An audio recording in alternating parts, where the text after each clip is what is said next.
you now become part of a bigger virus we call fake news and public health misinformation.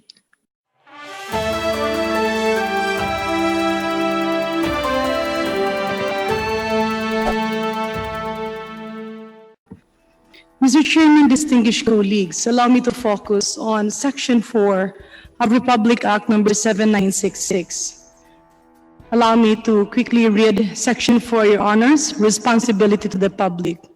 The grantee, and in this case, ABS-CBN Broadcasting Corporation, shall provide adequate public service time to enable the government through the said broadcasting stations to reach the population in important public issues, provide at all times sound and balanced programming, promote public participation as in community programming, assist in the functions of public information and education, conform to the ethics of honest enterprise, and not use its station for broadcasting of obscene and indecent language, speech, act or scene, or for the dissemination of deliberately false information or willful misrepresentation to the detriment of the public interest, or to incite, encourage, or assist in subversive or treasonable acts. Mr. Chair, distinguished colleagues, I have been a doctor for several years, and mind you, one of the current viruses that we have been encountering, especially in areas where there is a huge monopoly of a media provider, is a virus that we call public health misinformation. There was a report sometime in 2014 of a flesh-eating disease. This was an exclusive report made by ABS-CBN. Namangha po kami, Mr. Chair, distinguished colleagues, dahil lahat naman po ng mga doktor nakakaintindi that when we actually talk about psoriasis, grave as the situation may look before the layman's eyes, nakakatakot siya minsan tingnan. Yung iba, hindi po iba, halos karamihan po ng mga pasyente ng psoriasis ay pinandidirihan, lalo na't pag meron silang mga katabi sa trabaho, sa pampublikong sasakyan. But never did we expect that this will be blown out of proportion, labeling a province, labeling, I believe, a certain town or two areas in that town to have had a flesh-eating disease. This actually gave a huge impact on that town. Next slide, please. What was covered in the news later on was that the Sangguniang Panlalawigan wanted an apology from our major broadcasting network. But Mr. Chair, distinguished colleagues, kanina po kasi, rinig na rinig ko po ang sinabi ng ating butihing resource person who happens to be handling the news. And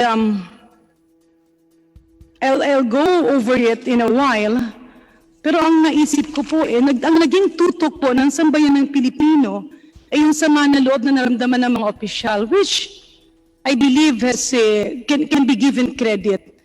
But did we ever think of the patient, of the family, of the hundreds or millions of psoriasis patients out there who has to live with the day-to-day stigma and discrimination, na kapag malamig ang panahon, kapag umuulan, ang kaba at takot nila cannot be beyond explanation. And here is a major TV network bloating the issue. May I be refreshed, Mr. Speaker, Mr. Chairman, distinguished colleagues, what was the action taken by the station on matters related to this? ABS-CBN. Thank you, Mr. Chair. Good afternoon, Deputy Speaker Garin, and thank you for the opportunity to address your concern. I remember the story that you are referring to, and it was aired in our late-night newscast, Bandila. Hours after the airing, that story was flagged and our attention was called. We immediately launched an investigation into the erroneous airing of that story. And imposed severe disciplinary actions against our erring journalists at that time. We also made sure that we tightened our editorial controls in terms of stories that were being covered and aired. I also sent a team to talk to provincial officials to see how our news division can help them in dealing with the impact of that story, Your Honor. Thank you.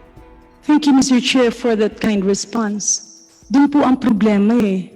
Tinutukan po natin yung mga opisyal dahil nagreklamo sila at tila nagkaroon ng resolusyon calling somebody persona non grata.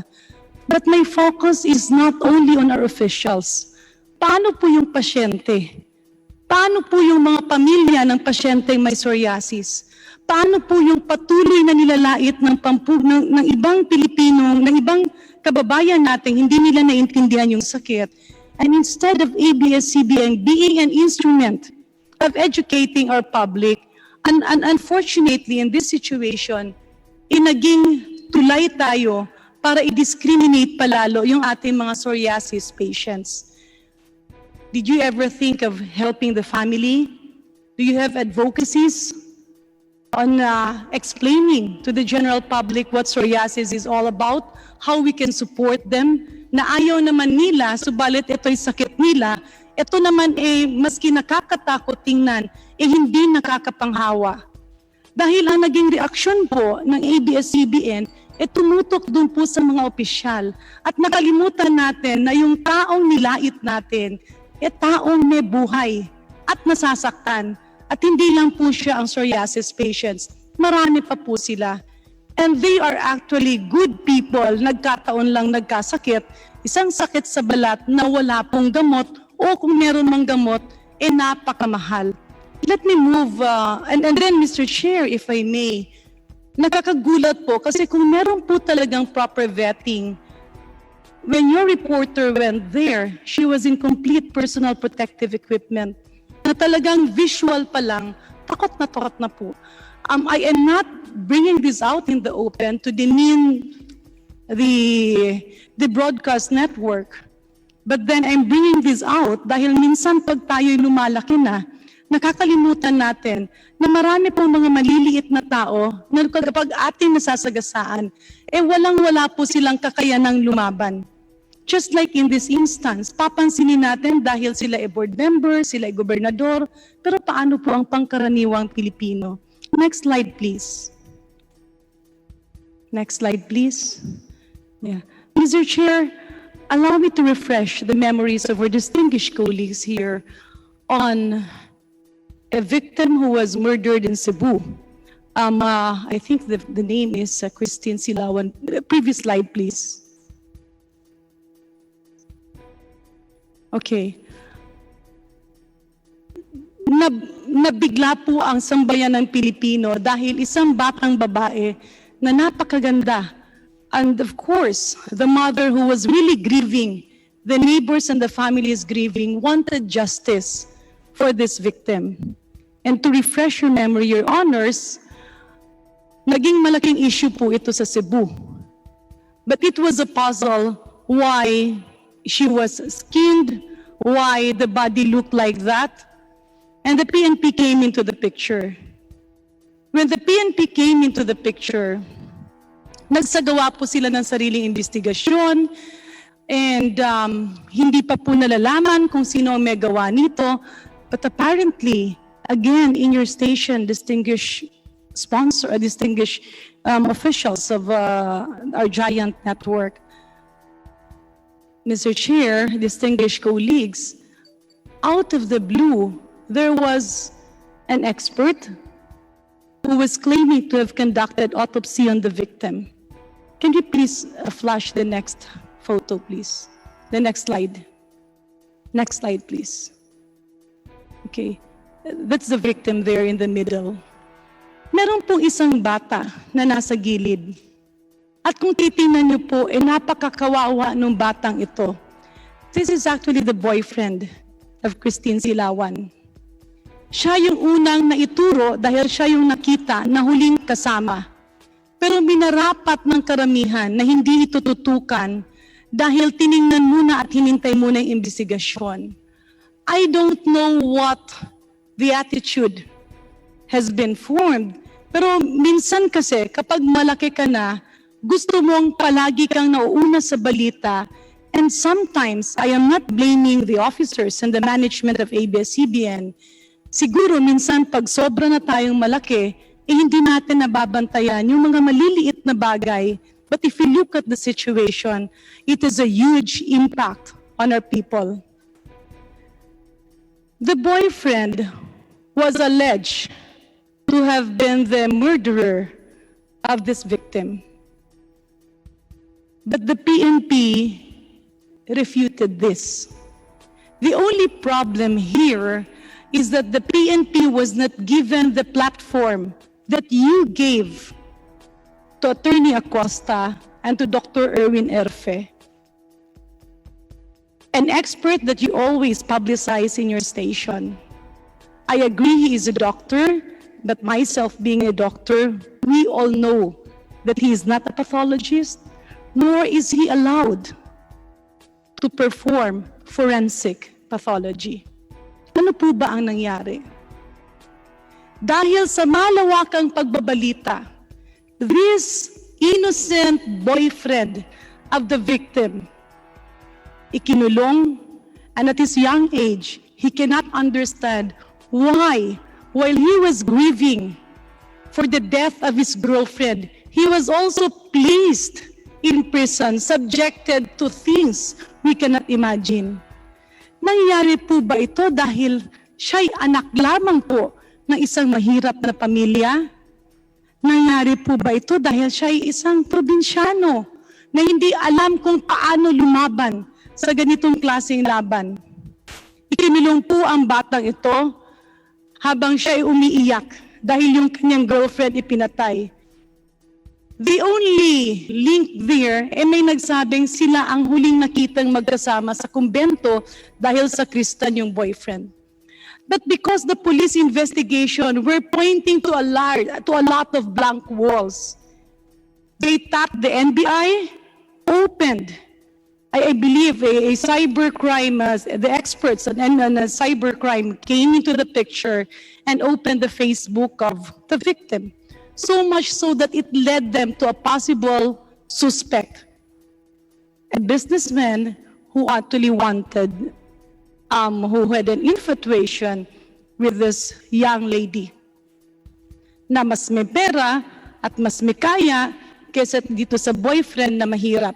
Ano po ba ang nakita ng PNP?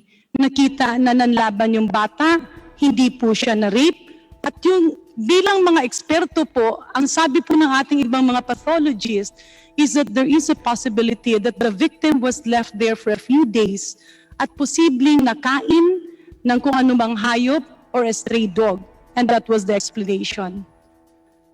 But there was seemingly a sensational news claiming, this was again claimed by the public attorney's office, which for reasons we do not understand, is almost always being given an exclusive coverage by your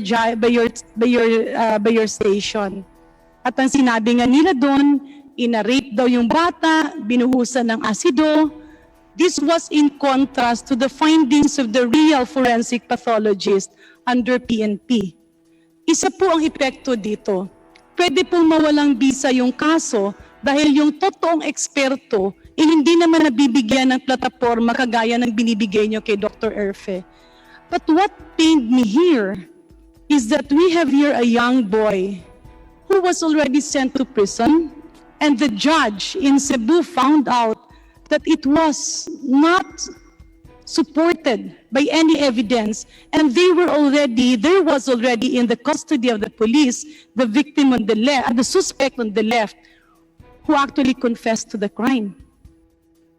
Pero pilit pa rin inilabas sa balita, so much so that the president gave a directive, yung batang yan, pag pinatay niya yung isang batang babae sa Cebu, ibalik sa kulungan yan. Of course, there was confusion because sometimes if you're a very big, no, almost always, if you're a very big network, and if you come out in the open at sinabi nyo, ito ang kasalanan ng isang tao, naniniwala na po yung lahat. And I was looking at our national treasurer earlier, there was actually semblance in what he was saying. Yes, at the end, after several months, nalaman din yung katotohanan, pero hindi na ito na ilalabas masyado sa balita.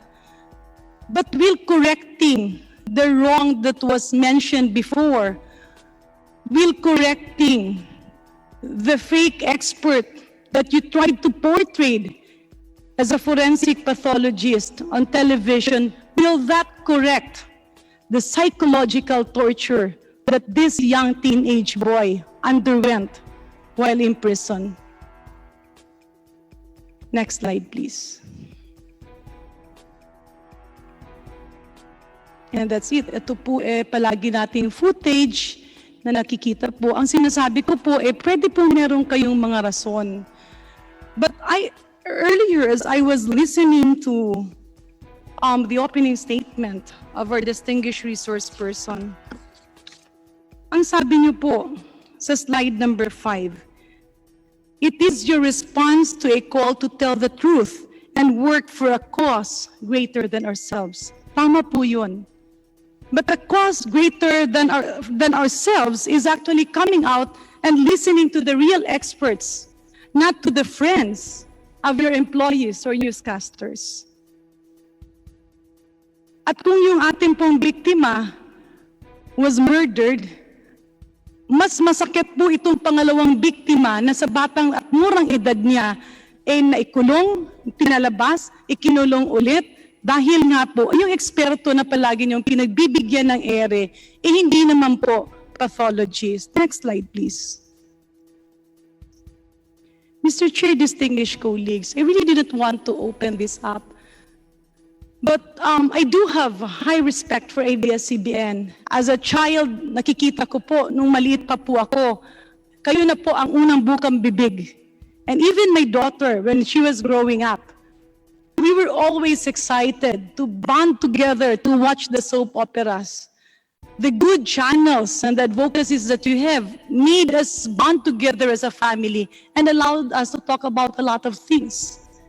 But as the years passed by, my eyes were starting to open to a few people whom I've known. Mga taong walang ibang ginawa kundi magtrabaho. Mga taong kinainggitan. People who are not powerful. I'm really sorry, I'm just a little bit emotional because this person,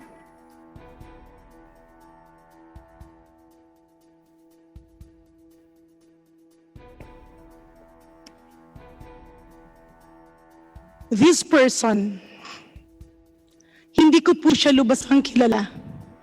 Nakilala ko po siya unang-una nung nagkaroon ng Yolanda.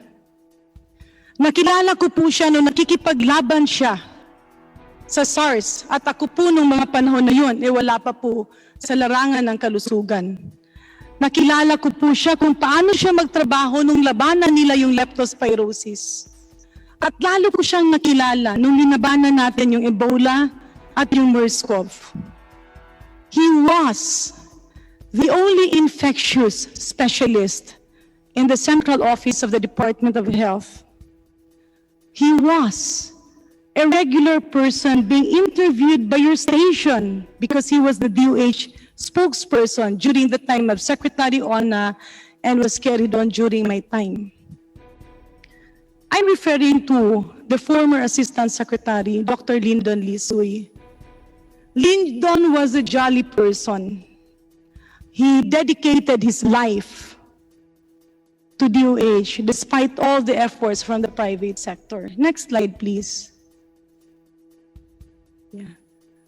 He was always the person who gave calm to everybody when there was a lot of fake public health news. This is the person who protected your network when the flesh-eating news came out in the open. Siya po ang lumabas at nakiusap na wag nang palakihin, and siya po yung kumausap sa mga pasyenteng may psoriasis, telling them that everything will be all right, that it was not the usual thing that happens. And who will expect that Lyndon will be victimized by the impunity that sometimes happen in a very big corporation? Next slide, please. Lyndon was not really in the limelight, but he was forced to. Simply because we have a lot of pandemics, we have a lot of outbreaks, we have a lot of emerging infectious diseases. And that prompted him to work hard. Lalo't-lalo na po, na sa buong departamento, he was the only one who agreed not to practice and instead focus on the Department of Health. Salamat. Probably because of his hard work, when President Duterte assumed office, I'm not sure what happened, but maybe because they were looking for competent career people in the department. Director Lyndon Lisui, who was not appointed as Assistant Secretary or Undersecretary during the previous administration, during the time of former President Aquino, by virtue of his being career and by virtue of his performance, he was appointed as Assistant Secretary. Next slide, please. And that prompted him to work harder. But sometime in December and even in November, although there were already a lot of intrigues about him being appointed, he was always cited as somebody who did not campaign for the president, as somebody who is not really as somebody who was a spokesperson during the time of the former president.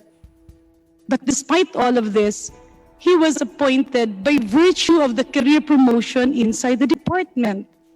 Siguro ito ay na pinagsimulan ng mga ibang matagal nang naiinggit sa kanya at ngunit hindi nilang pinapatulan in one of your TV stations. I remember that fully because I was about to have dinner, and when I opened up DZMM, Secretary Duque was about to be interviewed, and a person who hated Lyndon for being appointed submitted a letter to Secretary Duque. Unfortunately, even before Secretary Duque had time to peruse over it in his office, because Secretary Duque, just like all the other former secretaries of health, decided to tap Lyndon for infectious disease concerns and for emerging illnesses, and even as a spokesperson. There was a 2-page letter read verbatim before the eyes of all doctors listening. Hindi lang yun. I just heard it later from colleagues that he had an ailing father who cannot sleep and who cannot eat without watching TV Patrol and without listening to DZMM. Yan po ang pangkaraniwan araw-araw. Yan yung ginagawa ng tatay niya. Yan yung ginagawa ng nanay niya. But on that night, laking gulat nila nung binasa yung 2 pahina ng sulat, a letter accusing him of corruption, a letter accusing him as a medical representative, a letter accusing him of being incompetent, a letter threatening him, and a letter calling on the President to remove him from the Department of Health. Hindi ko na po matandaan, pero sa grabe at sa dami na akusasyon doon, we saw the immediate transformation of Lyndon. He was never the same old person that we used to see him.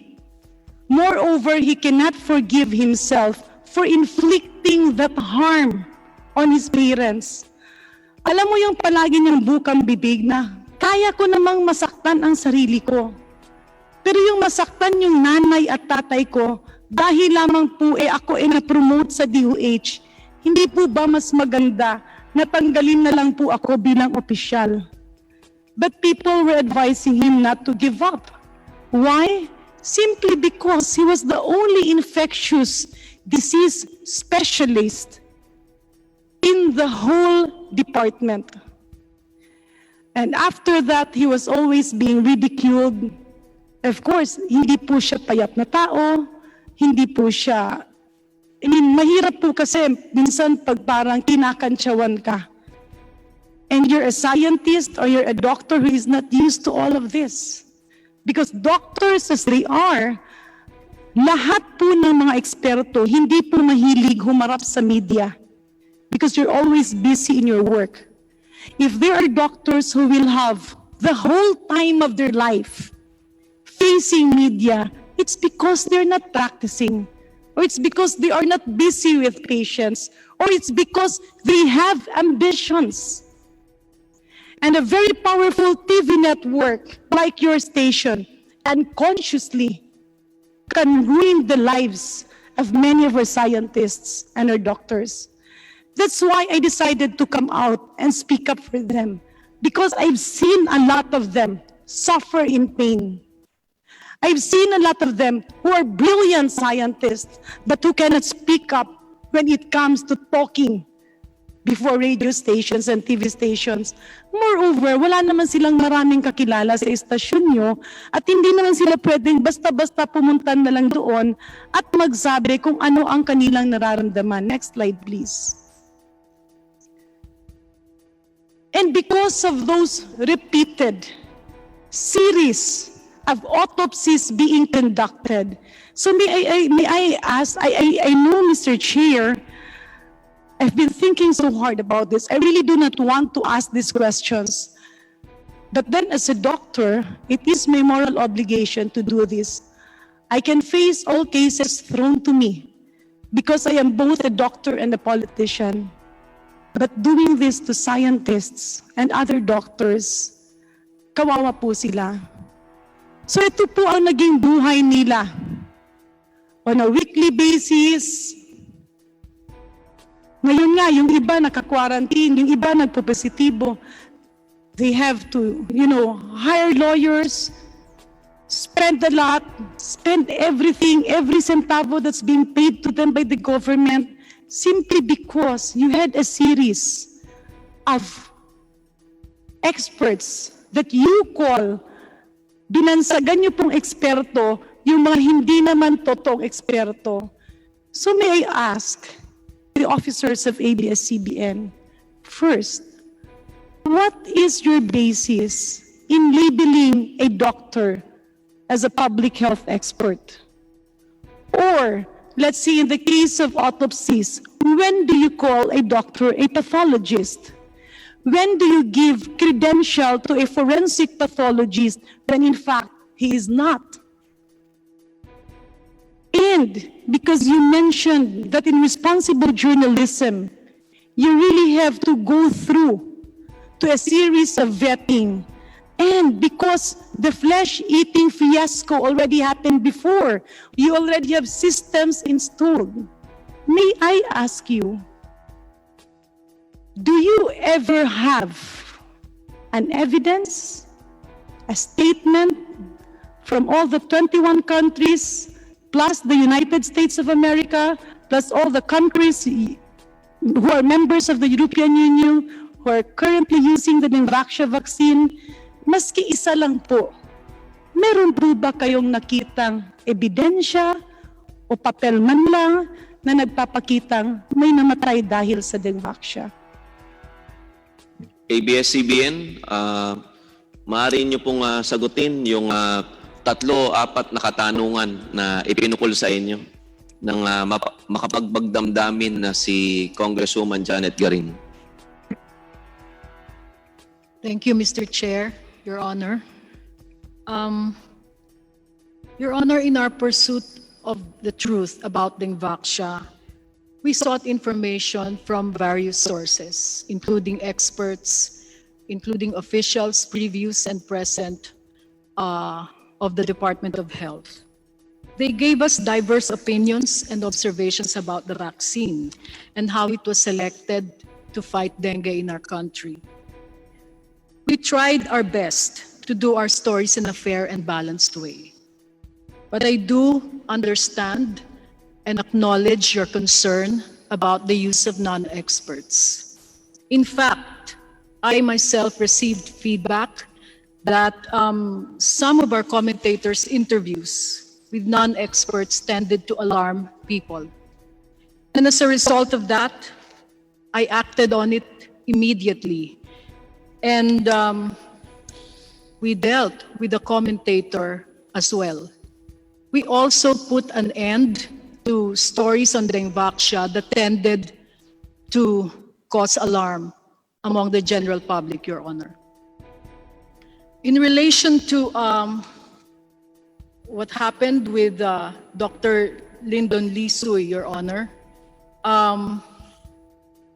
pardon me po, hindi po ako masyadong pamilyar doon sa pagbabasa ng letter that was apparently complaining about him. However, let me just say this. We are a large news organization. Our news platforms have been integrated since several years ago. And sometimes mistakes were made. We are far from perfect. We acknowledge that we make mistakes, Your Honor, and we try our best to do everything to correct them in a timely manner. Everything we do is really for the benefit of our viewers and for our public. Wala pong mali siya doon. Kaya nga po, hinigpitan namin ang aming editorial controls para mapigilan ang mga ganitong pagkakamali. It is a continuing effort to improve our protocols and our processes, as well as to professionalize our ranks even more, Your Honor.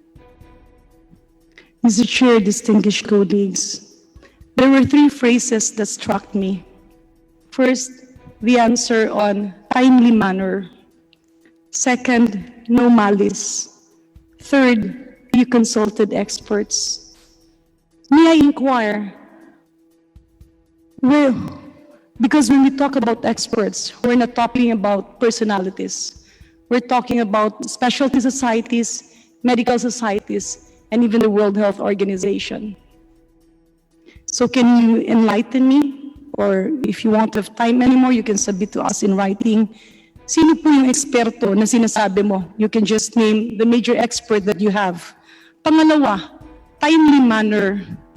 Yeah, Mr. Chair, before that, just so we will not be deviated from the point of discussion, sino po yung eksperto na sinasabi niyo?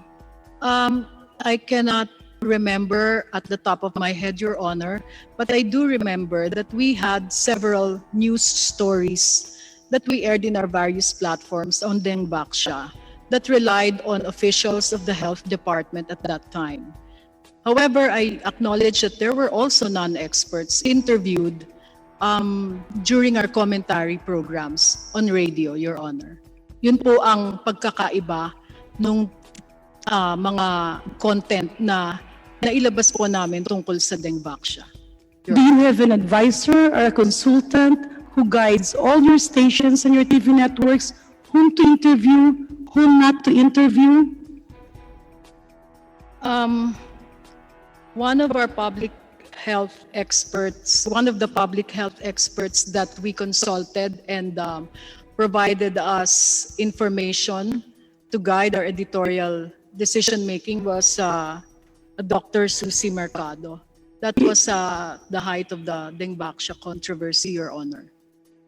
Mr. Chair, distinguished colleagues, I know Susie as a doctor. What made you choose her? I mean, I don't want this to focus on her. Ang tinitingnan po natin ay yung action po ng inyong network. Sa dami-dami po ng doktor sa buong Pilipinas at sa buong mundo, bakit po kailangan lahat ng mga usapin sa kalusugan ay kailangan nanggagaling kay Dr. Susie Mercado? Siya po ba isang infectious disease specialist? Did she ever practice in vaccinology? Did she ever handle an outbreak or a pandemic? Your Honor, no. She was also advising us on other matters related to public health at that time because we gave the issue of health attention in our news programs, Your Honor. Yun naman pong ibang eksperto ay ginawa po namin ang mga interviews sa aming mga news programs, Your Honor, and in the news Yeah, reports. Mr. Chair, if I may, mismo yung pagpipili niyo ng isang tao, I don't have anything against Susie Mercado, but on my case, I would say that no doctor holds the expertise of many. Kasi kung ang sinasabi niyo po, dun sa slide presentation niyo kanina, is that the true, ang katotohanan at paglilingkod sa bayan, ang layunin ng bawat mamamahayag.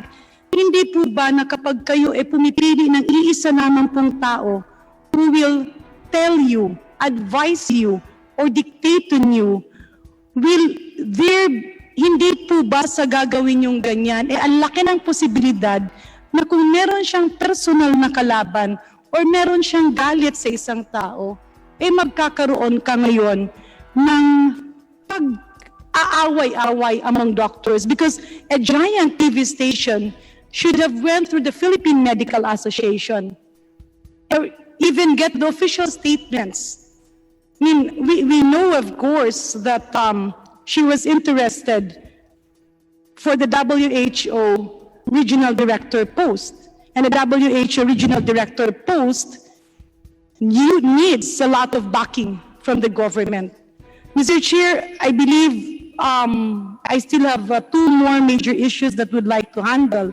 Pero ang ipinapakita lang po natin dito, kapag pala yung ABS-CBN, merong taong kinuha, at yung tao na yun, may galit sa'yo dati, o may galit sa mga tao sa departamento, o may galit sa pagbabakuna, o hindi mo na pagbigyan dati, and it will be like their time to pay you back simply because they have a huge TV network against their back.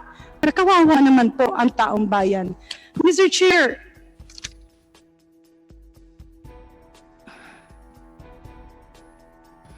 next slide, please.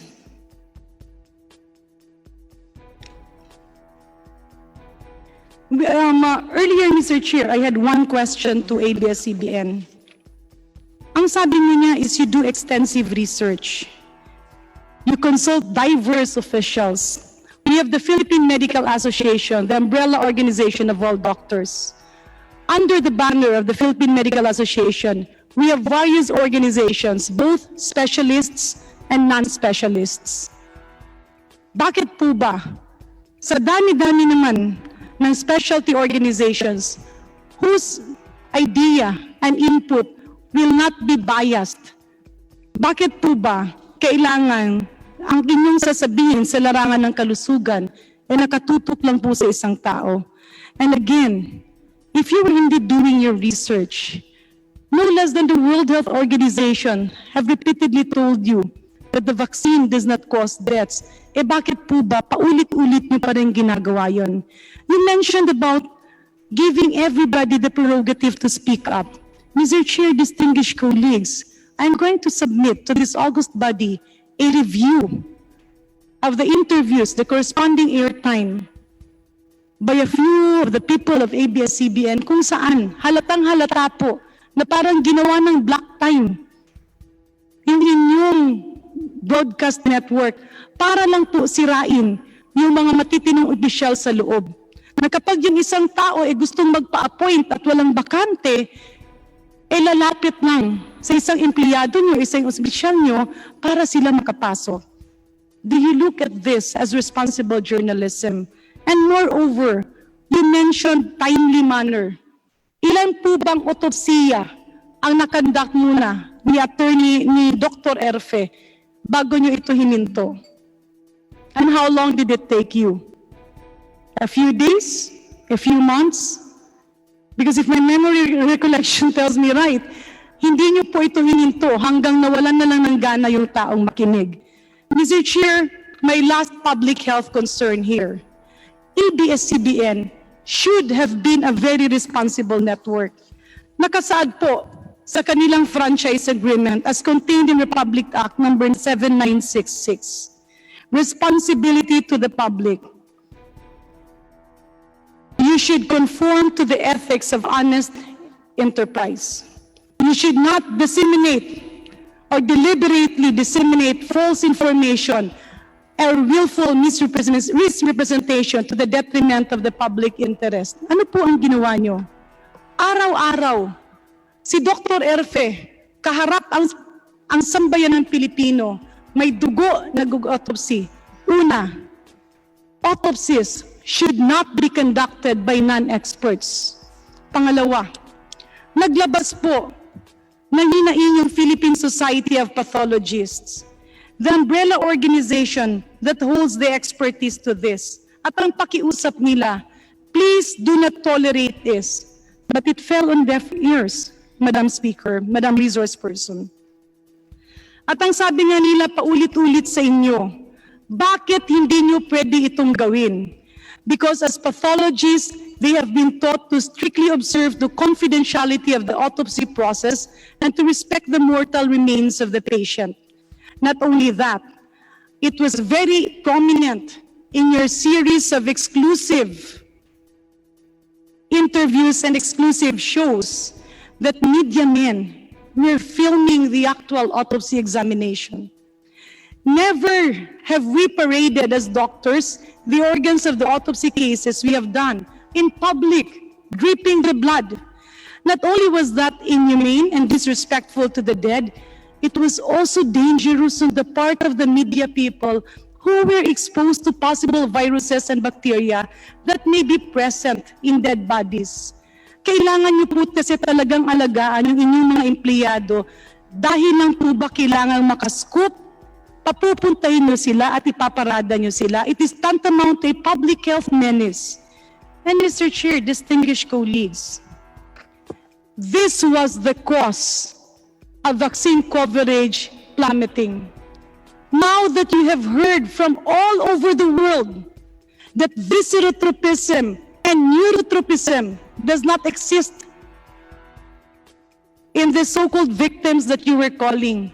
Kasi paulit-ulit po kami reaching out to your station.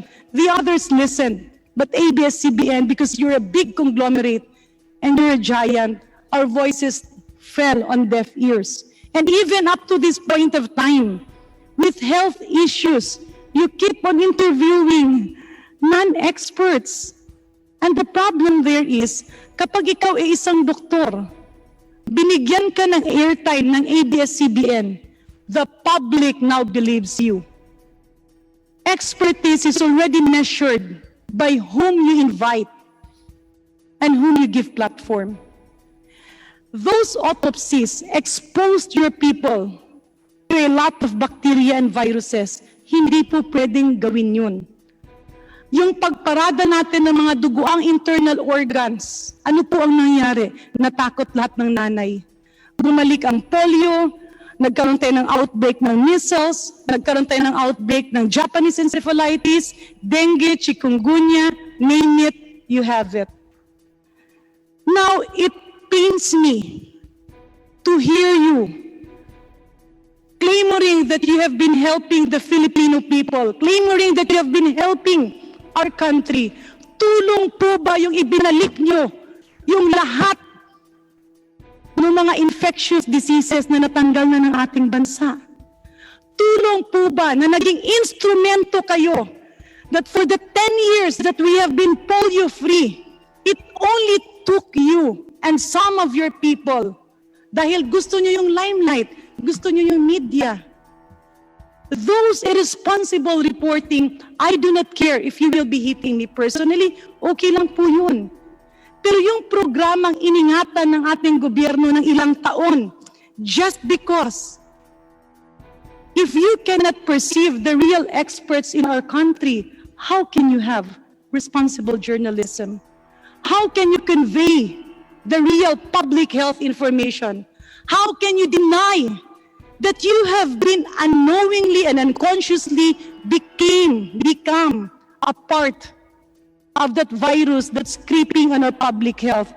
Mas masahol pa sa COVID-19 ang public health misinformation. Kaya, Mr. Chair, if I will be given another opportunity, I will come out with other specific situations where public health was sacrificed simply because of the fight to be the first one to come out with the news. You mentioned it is a response to call to tell the truth and work for a cause greater than yourselves. Yes, that should be the case. But apparently, there are a lot of deviations. Sabi niyo rin po kanina, ang paglalahad ng katotohanan at maglilingkod sa bayan ang layunin ng bawat mamamahayag. Tama po yun. Pero paulit-ulit po nananawagan yung mga doktor, why don't you focus on specialty organizations? If you talk about psoriasis, call the Philippine Society of Dermatologists and they will give you a person. If you talk about autopsies, call the Philippine Society of Pathologists and they will give you facts and not fake experts. If you want to know about public health, you have PCP, you have internists. You cannot just call people simply because they are your friends. Because responsibility is not all about friendship. Responsibility is all about standing by the mandate that was given to you by our government. Mr. Chair, I know nagalit na po, wala na po akong oras. I really would have to enumerate other illnesses that has been sacrificed by the claimor to be on top in terms of bringing news to our people. At uulitin ko po, napakarami po ng mga mababait at mga galing tao sa ABS-CBN. But if the management insists to be deaf, mute, or blind to the realities on the ground, you cannot say that your heart is for the people if you will only take care of officials. You cannot say that your heart is for the people if you cannot let our lowly brothers and sisters speak up and be heard. You mentioned at the company level, you have an independent network ombudsman that receives, investigates, and makes recommendations on complaints against news personnel. And these recommendations are acted upon by the head of news in a timely manner. If this was done in a timely manner, all the gains that we have for the past 25 years could not have been drowned just because of irresponsible journalism. Mr. Chair, I thank you for the indulgence and the perseverance. I hope I will be given the next opportunity to touch on other public health programs that have been ruined simply because responsible journalism is cloaked with a desire to be on the top. So let me just ask this direct question, and I do hope you will not take it against us, doctors.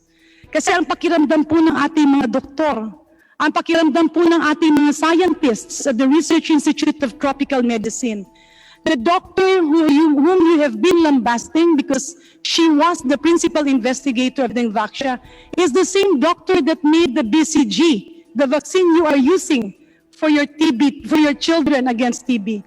They are the same scientists, Filipino scientists that did polio. They are the same scientists who did the vaccine on measles. They are the same scientists who are actively developing the vaccine on HIV. They are now the same scientists being develop COVID vaccine.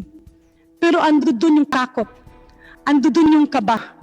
Kasi alam nila kahit magaling sila sa larangan ng kalusugan, pagdating po sa media, wala po silang panahon na may kapag-kape-kape at mag-PR sa inyo kasi wala silang kakayanan at wala po silang ganun kalawak na oras para gawin yon.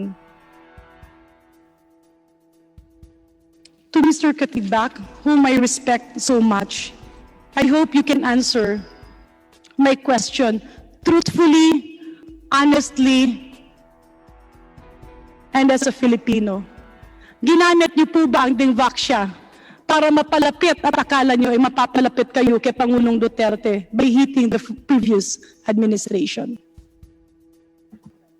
Hindi po, Your Honor. Will you commit that you conduct an investigation? By the way, Mr. Chair, pasensya na lang po. I remember, I tried to always erase this on my mind because I don't want to be a bitter person. But I remember when I was heavily challenged as a doctor, and I was criticized because I'm from the province and I'm not from Manila. I accepted all of that. But what pained me is that you gave me an instance to answer before DZMM. At doon po natuwa ako. Dahil in-interview ako, nung umagang yun, nagbigay ako ng sagot at sabi ko, I will prioritize this. I will answer this. Because with all the controversies, I have to rush. We had to rush my father to the hospital dahil na-stroke siya sa sama ng loob. And when that happened, ang sabi ko sa sarili ko, talaga naman pala na dapat hangaan ko yung ABS-CBN. Because after all the months of the lies and the unfairness, you gave me 30 minutes of time in DZMM to be interviewed. At doon ko sinabi ang buong katotohanan. But when I reached the hospital bed of my father who was being transported to the ICU, he was looking at the TV, he was crying, and he was telling me, ano yung nangyayari? Because on your TV Patrol news, it was all over the headline, Garin apologizes to Dengvaksha parents. I did everything to call your station. I was in touch with all the people that we can call dun sa mga numero ibinigay nyo. Kasi hanggang sa ANC, paulit-ulit yon. At ang sabi ko, pwede bang wag nyo na munang ibalita yon? Because it's not true. And I told them, just give me time. Para lang yung tatay ko, mamatay man siya o makasurvive man siya, hindi niya dalhin sa pagkamatay niya yung sama ng nararamdaman niya because he heard me when I was being interviewed. And if you can prove in that interview that I did apologize for the Dengvaksha program, I will immediately resign from Congress. Napupudpud na po yung daliri namin. Kasama ko yung aking mga kapatid at nanay sa kakatawag. But it fell on deaf ears. It fell on deaf ears. I just wanted to ask you, at isa lang po yung tanong namin. Ang sabi namin, when did you have that interview on TV Patrol? Naka-headline pa. And your people were telling me, ay hindi po. This is from the management. This is from the management. Mr. Chair, distinguished colleagues, I will not be personal on this. It is enough for me that what happened to me will not happen to other doctors. I might be privileged enough because I have my mandate and the people in my district who have known me and who will not believe in the lies, even if it will be ABS-CBN pending this. But I am worried that if this will be done again to the other doctors and the other scientists or to the patients who are discriminated, ano po ba ang laban nila? And as a member of this august body, I look at it as my extreme responsibility that your management should not allow this to happen. Sir, moms, please review my interview in DZMM. I can give you a tape. And then go into TV Patrol on the same day. You had that news item repeated for straight 3 days. At ang sagot niyo lang sa akin, ganun eh. Yun yung instruction ng management, we heard you. I even asked, when did TV Patrol interviewed me? Because I was just in that hospital taking care of my father who felt very bad that the TV station that he looked up to since he was young was the same TV station who will be an instrument. I have a few people who were not happy.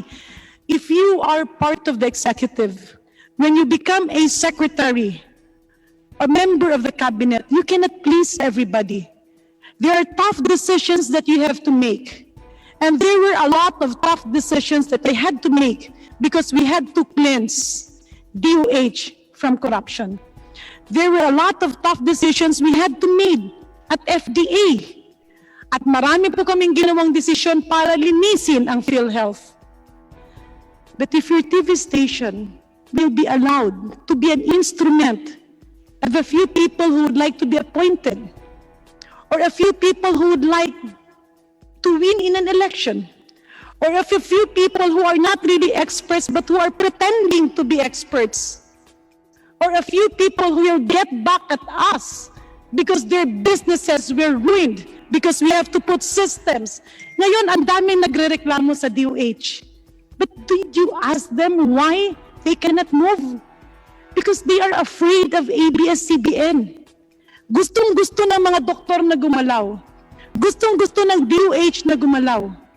Pero bawat galaw nila, bawat desisyon, bawat gawin nilang tama, ang bukang bibig nila, baka malindon lisoy kami. I do hope, Mr. Chair, distinguished colleagues, that the management of ABS-CBN will look into this. Kasi kung mabigyan po natin sila ng prangkisa, at narinig ko po sa ilang kasamahang natin, ayaw natin mawalan ng trabaho ang ating mga kababayan. Ayaw nating ipitin ang isang malaking negosyante. We are all one with this. But if protecting a business conglomerate would mean tolerating the lies on public health, would mean tolerating the fake experts that you continuously interview on your station, then we have to stand up.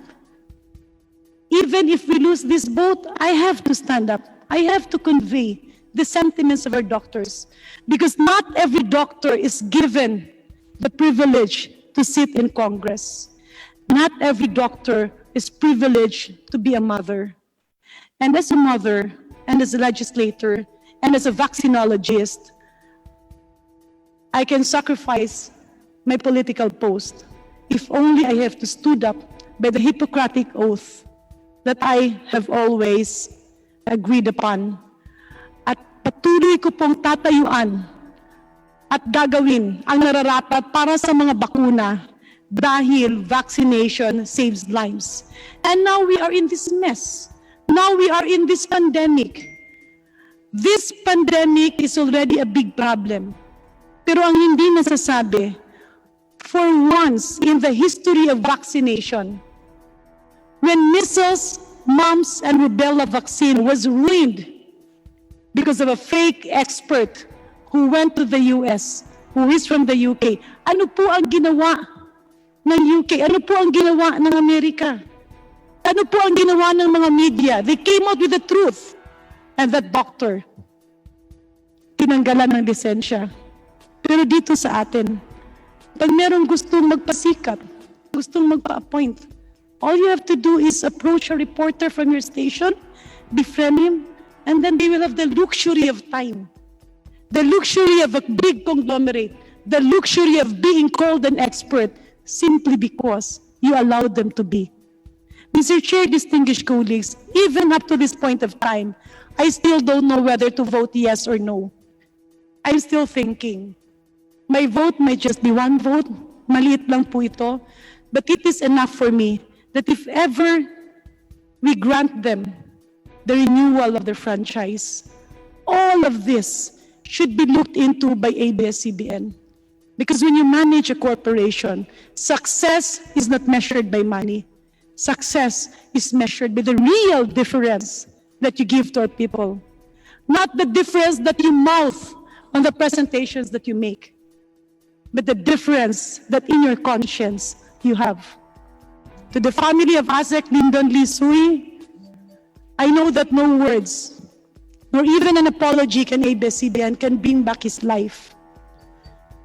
But when he died, defending himself, being very bitter, all that I can say is that maybe God has his purpose, and maybe the Committee on Good Government and the Committee on Legislative Franchises should be a very vital instrument.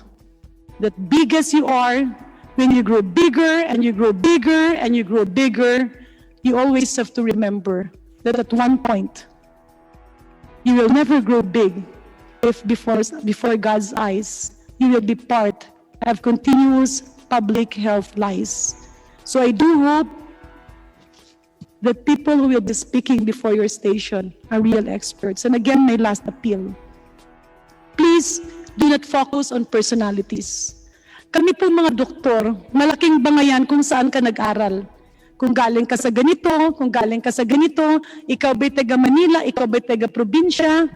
That is why in some countries and in many countries, the Secretary of Health, the Minister of Health is a non-doctor.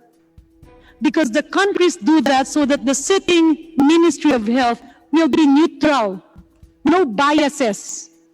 But if you get a certain person, and that certain person dictates whom to interview, what to say, what to put on the news, then you do injustice to the people who have probably refused her or refused him at one point in their lives. You now become part of a bigger virus we call fake news and public health misinformation. Maraming salamat po, Mr. Chairman. Maraming salamat, Congresswoman Garin. Don't forget to hit the like button, subscribe, and get notified about just uploaded video.